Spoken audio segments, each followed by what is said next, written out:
Good morning बच्चों। आज हम क्लास 5th में व्याकरण का पाठ 4 सर्वनाम पढ़ेंगे। तो सर्वनाम क्या होता है? जिन शब्दों का प्रयोग संज्ञा के स्थान पर किया जाता है उन्हें सर्वनाम कहते हैं। जैसे मैं, तुम, यह, ये, उसका, मेरा आदि। तो देखिए निम्नलिखित वाक्यों को ध्यान से पढ़ेंगे। तो देखिए, गोपाल एक अच्छा लड़का है, गोपाल प्रतिदिन नहाता है, गोपाल प्रातःकाल घूमने जाता है, गोपाल विद्यालय जाता है। तो देखिए ऊपर लिखे शब्दों में वाक्यों में गोपाल शब्द बार बार आया है, जो कि पढ़ने में अच्छा नहीं लगता है। तो हम इन वाक्यों को निम्न प्रकार भी लिख सकते हैं। कैसे लिख सकते हैं? तो देखिए, गोपाल एक अच्छा लड़का है, वह प्रतिदिन नहाता है, वह प्रातःकाल घूमने जाता है, वह विद्यालय जाता है। तो देखिए यहाँ पर गोपाल क्योंकि नाम है तो क्या हो गया, नाम वाले शब्द आपके संज्ञा होते हैं और इसके स्थान पर हमने वह शब्द का प्रयोग किया है। तो जो संज्ञा के स्थान पर प्रयोग किए जाते हैं उनको हम क्या कहते हैं? सर्वनाम कहते हैं। तो यानी वह क्या हो गया? सर्वनाम हो गया। सर्वनाम के प्रकार, यानी सर्वनाम कितने तरह के होते हैं? तो देख सकते हैं आप, सर्वनाम निम्नलिखित 7 प्रकार के होते हैं। नंबर 1 पुरुषवाचक सर्वनाम, नंबर 2 निश्चयवाचक, नंबर 3 अनिश्चयवाचक, नंबर 4 संबंधवाचक, नंबर 5 प्रश्नवाचक, नंबर 6 निजवाचक और नंबर 7 संकेतवाचक सर्वनाम। अब देखिए नंबर 1 पर पुरुषवाचक सर्वनाम। पुरुषवाचक सर्वनाम क्या होता है? तो जिन सर्वनाम शब्दों से किसी व्यक्ति का बोध होता है उन्हें पुरुषवाचक सर्वनाम कहते हैं। जैसे मैं, हम, तू, तुम, वह, वे, उसका, उनका, मेरा, हमारा, तुम्हारा, आपका आदि। पुरुषवाचक सर्वनाम के भी 3 भेद होते हैं। नंबर 1 उत्तम पुरुष। तो जिस सर्वनाम शब्द का प्रयोग बोलने वाला अपने खुद के लिए करता है उसे हम उत्तम पुरुषवाचक सर्वनाम कहते हैं। जैसे मैं, मुझे, मेरा, हमारा, है ना। नंबर 2 है आपका मध्यम पुरुषवाचक सर्वनाम। तो देखिए, बोलने वाला व्यक्ति सुनने वाले व्यक्ति के लिए जिस सर्वनाम शब्द का प्रयोग करता है उसे हम मध्यम पुरुषवाचक सर्वनाम कहते हैं। जैसे तू, तुम, तुम्हारा, आपका आदि। अच्छा, तीसरा होता है अन्य पुरुषवाचक सर्वनाम। तो इसमें देखिए वे सर्वनाम शब्द जो बोलने वाले तथा सुनने वाले के अतिरिक्त अन्य किसी तीसरे व्यक्ति के लिए आते हैं, यानी जिसके बारे में बात हो रही है उसके बारे में आते हैं, तो उन्हें अन्य पुरुष सर्वनाम कहते हैं। जैसे कि वह, वे, कोई, उसका, उनको आदि। नंबर 2 देखिए, सर्वनाम का दूसरा भेद है निश्चयवाचक सर्वनाम। निश्चयवाचक सर्वनाम क्या होता है? तो जो सर्वनाम शब्द किसी निश्चित व्यक्ति या वस्तु का बोध कराते हैं उन्हें हम निश्चयवाचक सर्वनाम कहते हैं। जैसे वह यहीं पढ़ रहा है, इस वाक्य में वह जो है वो निश्चयवाचक सर्वनाम है। नंबर 3 देखिए अनिश्चयवाचक सर्वनाम। तो जिन सर्वनाम शब्दों से किसी निश्चित व्यक्ति या वस्तु का बोध नहीं होता उन्हें अनिश्चयवाचक सर्वनाम कहते हैं।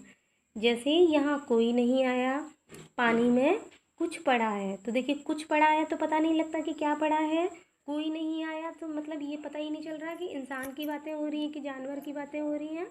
तो यहाँ पर क्या है, इसलिए यहाँ पर कोई और कुछ शब्द जो है वो अनिश्चयवाचक सर्वनाम है। चौथा देखिए संबंधवाचक सर्वनाम। संबंधवाचक सर्वनाम क्या होता है? जिन सर्वनाम शब्दों का किन्हीं अन्य संज्ञा या सर्वनाम शब्दों से संबंध ज्ञात होता है अथवा जो दो वाक्यों अथवा उपवाक्यों को जोड़ते हैं उन्हें संबंधवाचक सर्वनाम कहते हैं। जैसे जो कठिन परिश्रम करता है वह सफल होता है।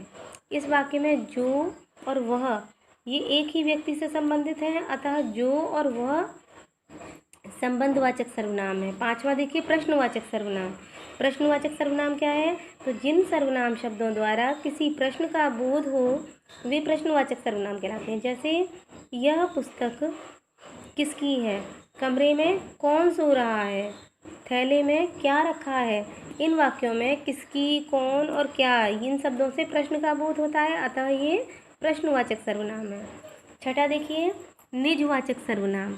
तो निजवाचक सर्वनाम क्या होता है? जिन सर्वनाम शब्दों का प्रयोग वाक्य में कर्ता द्वारा अपने स्वयं के लिए किया जाता है, यानी अपने खुद के लिए जो इस्तेमाल किए जाते हैं सर्वनाम शब्द, उन्हें हम निजवाचक सर्वनाम कहते हैं। जैसे देखिए यह अपना ही मकान है, मैं स्वयं दुकान पर बैठता हूँ, तुम खाना अपने आप क्यों बनाते हो।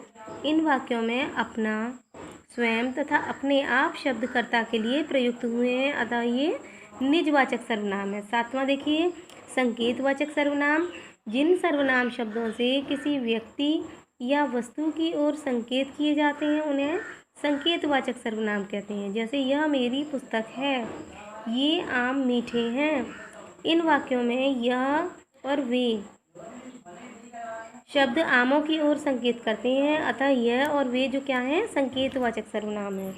तो यहाँ हम एक्सरसाइज में सबसे पहले प्रश्न उत्तर करेंगे। तो सबसे पहला प्रश्न आपका पूछा गया है, सर्वनाम किसे कहते हैं, उदाहरण सहित लिखिए। तो जिसको मैंने यहाँ सॉल्व करके लिखा हुआ है, जिन शब्दों का प्रयोग संज्ञा के स्थान पर किया जाता है उन्हें सर्वनाम कहते हैं, जैसे मैं, तुम, यह, वे आदि।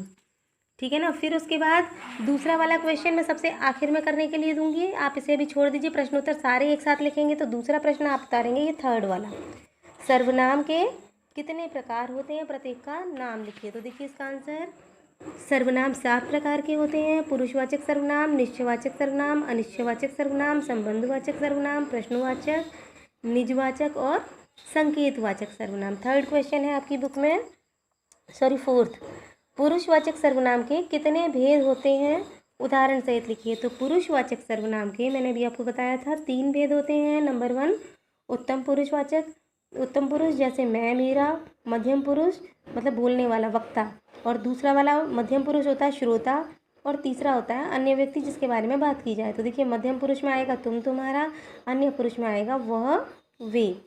ठीक है ना। फिर इसके बाद फिफ्थ क्वेश्चन है आपका, निश्चयवाचक और अनिश्चयवाचक सर्वनाम में अंतर बताइए। तो देखिए यहाँ पर मैंने इसको लिखा है, निश्चयवाचक और अनिश्चयवाचक सर्वनाम में अंतर। फिर एक साइड हमने निश्चयवाचक सर्वनाम लिखा, दूसरी साइड अनिश्चयवाचक सर्वनाम।